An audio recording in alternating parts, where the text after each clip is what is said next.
Welcome to New Possibilities. I speak truth to power without fear. Today I saw an interview that Ray Lewis did, and during this interview he talked about police brutality, and I just want to provide a brief response to some of the things that he said during his interview. The first thing that he said was that these incidents of police brutality are not race driven. He went on to say that they are hate driven.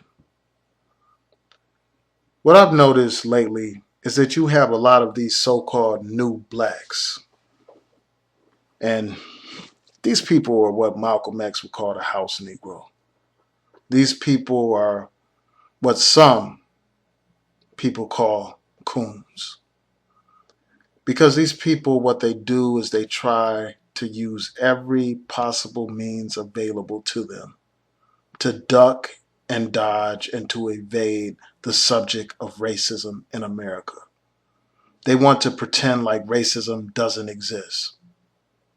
They want to discuss everything under the sun except for racism. They want to speak of hate without addressing the true source of the problem, which is racism. This problem has been with us from the moment the black man was brought here to America in chains. The numbers bear this out.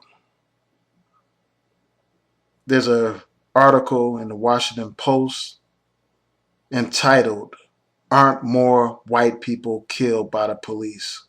Yes, but no. That article provides a wealth of information.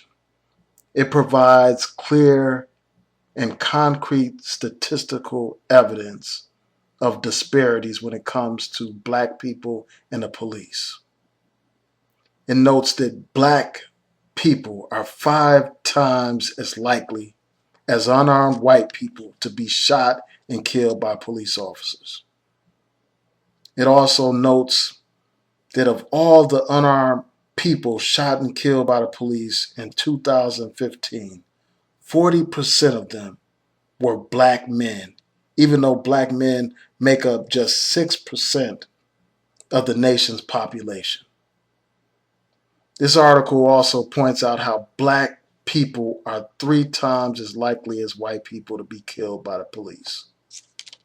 And finally, the article says that 13% of all black people who were fatally shot were unarmed, compared to 7% of all whites. So it's clear and obvious that there are racial dimensions to this problem of police brutality.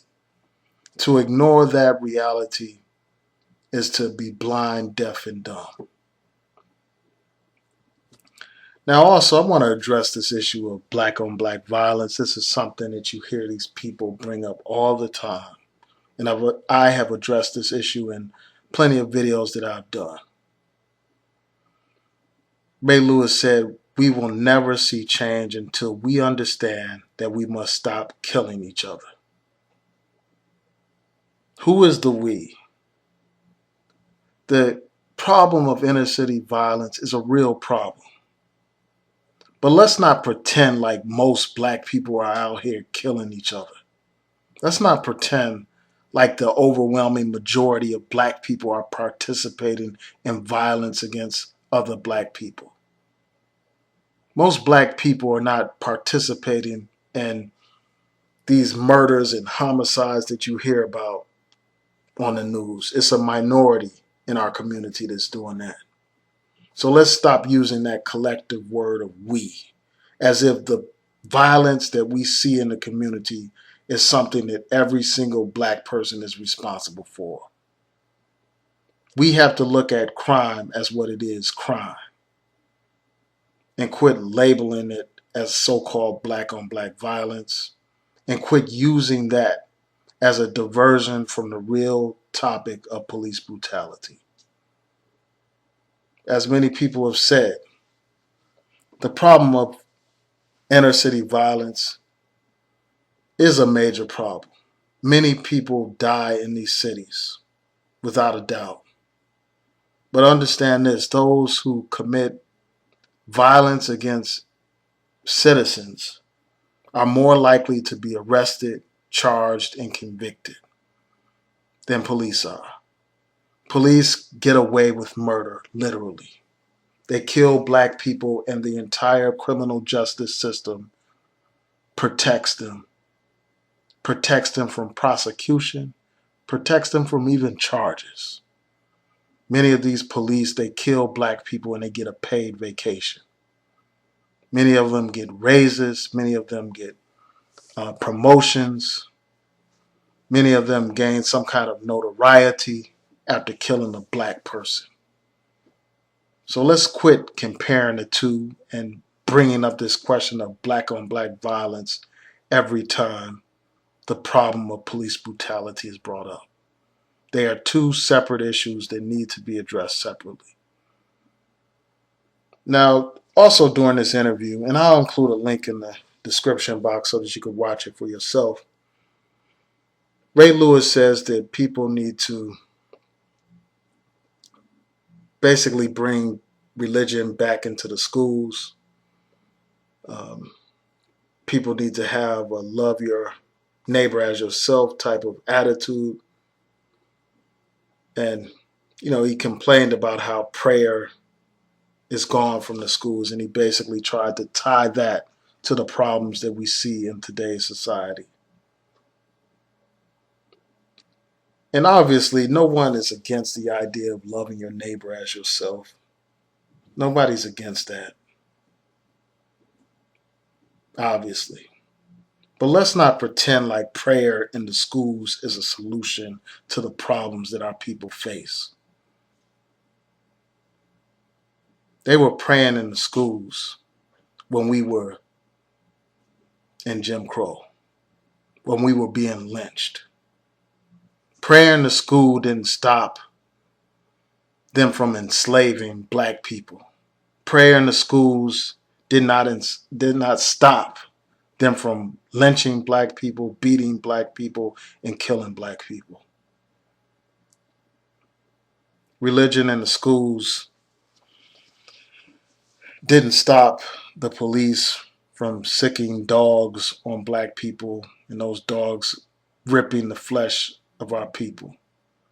It didn't stop the police from blasting fire hoses on black people.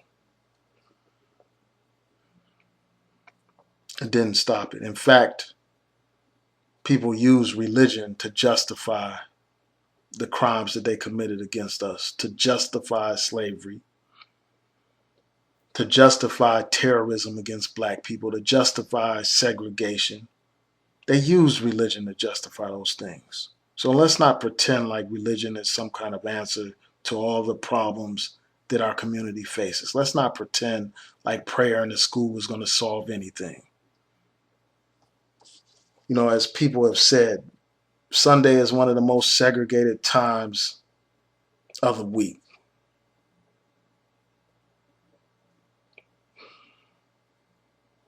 So praying in schools is not some kind of panacea or some kind of solution or cure to the problems that our people face.